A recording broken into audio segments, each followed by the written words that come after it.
Whenever I travel to someone's home, I love to cook for them. My wife and I have seen so much of the US by staying in friends' homes and cooking dishes for our hosts. How many should we get? 2 each? Yeah. Can we get 8 of those, please? Yeah, thank you.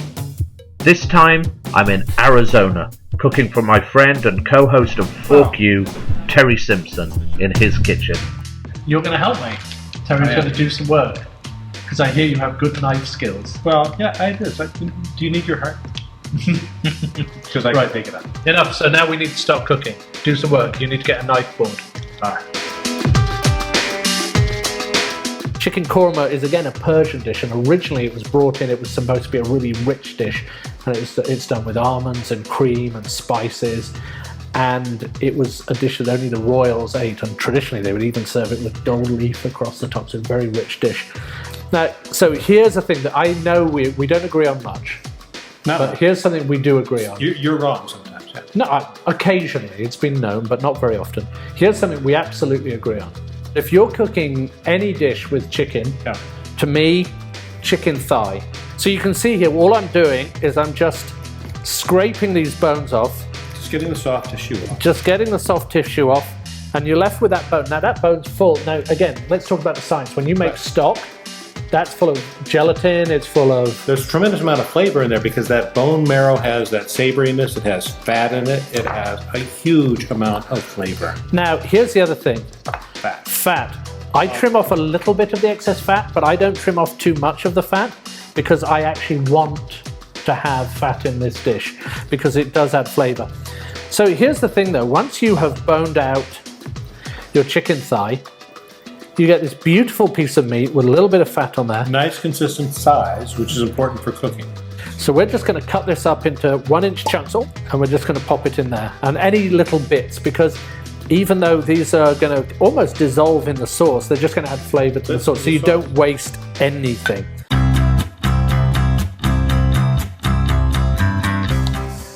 So now I'm going to show you how to make the sauce which goes with the chicken korma.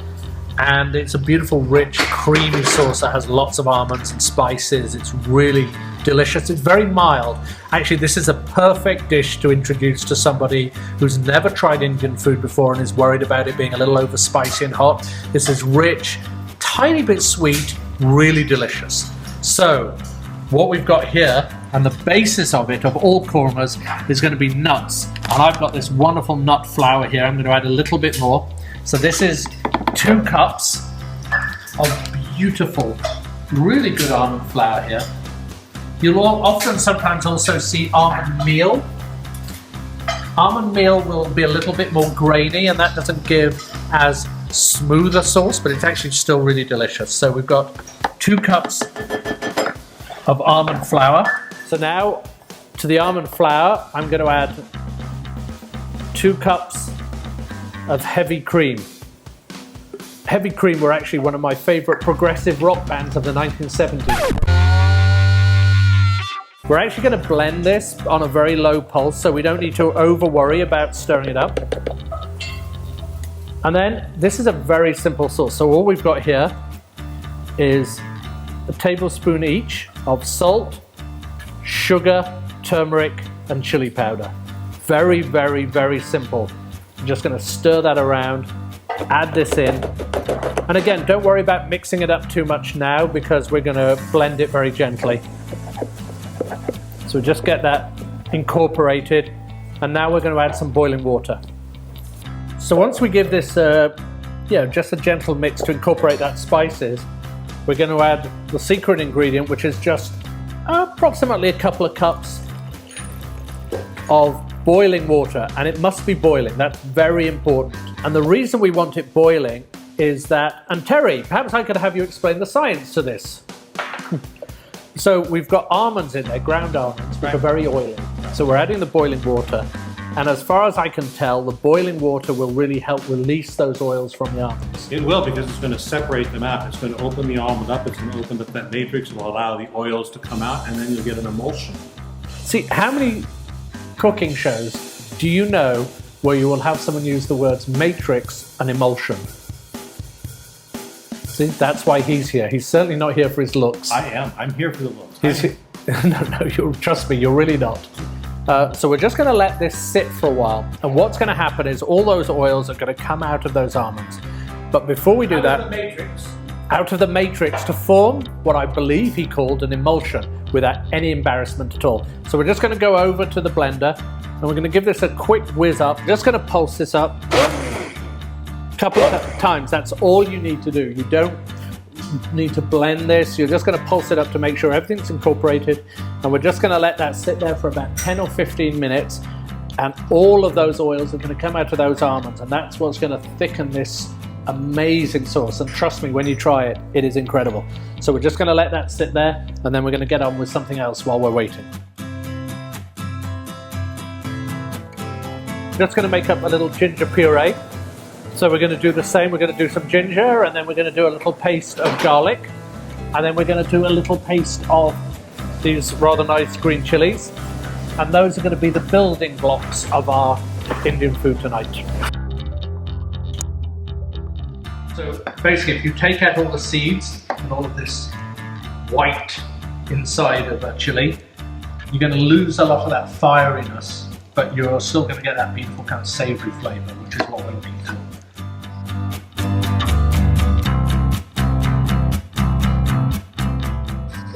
People wear gloves to do this, but that's because they're wusses.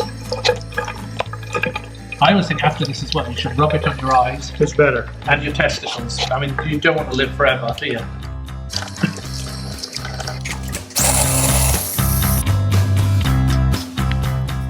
We've got pureed garlic, minced ginger, and here we've got pureed Bobby flake, green chilies, and onions. So this is what I call like the basic building blocks. Right. You notice half the onions are done perfectly. Yeah, the other half you did. We're going to put the rest of these onions that we chopped. These are the ones that weren't so well chopped. So these are what we'll call Terry's onions, for want of a better word. And we're going to add in the chili ginger garlic mix. We're just going to mix that in with the onions. And the key is you've got to cook it through. You've got to build each layer of flavor properly. It's just perfect. Use your nose, smell the onions, the chili, the ginger, the garlic. This now, it's not raw, it's perfectly cooked, it's ready to be blended. So I'm just going to go and get the blender. We're going to blend up this fantastic onion, chili, ginger, garlic paste. And then we add this paste that I just made from the onions and chili and ginger and garlic. Oh, smells so good. Oh my God. This texture is exactly what we're looking for in the dish, because this will just break down into the sauce, and it's just going to give these building blocks, this bottom layer of this incredible flavor into the sauce. So good. Oh my gosh. We're going to add our masala. So that was the turmeric and the cumin and the coriander and the salt, the pepper, the chili powder. We're going to add that in. Look at that. And we're going to turn the heat quite low, because we want these spices to cook through, but we don't want them to burn. We're going to add these chicken thighs that we cut up earlier, and we're going to mix this in to the spices. We're going to pop a lid on this just for about 15 or 20 minutes, and then we're going to add that incredible creamy almond sauce.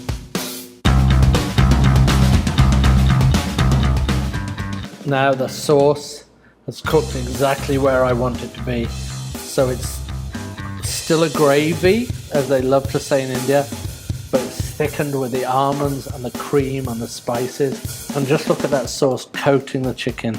Oh. We're going to have a happy time with this right now.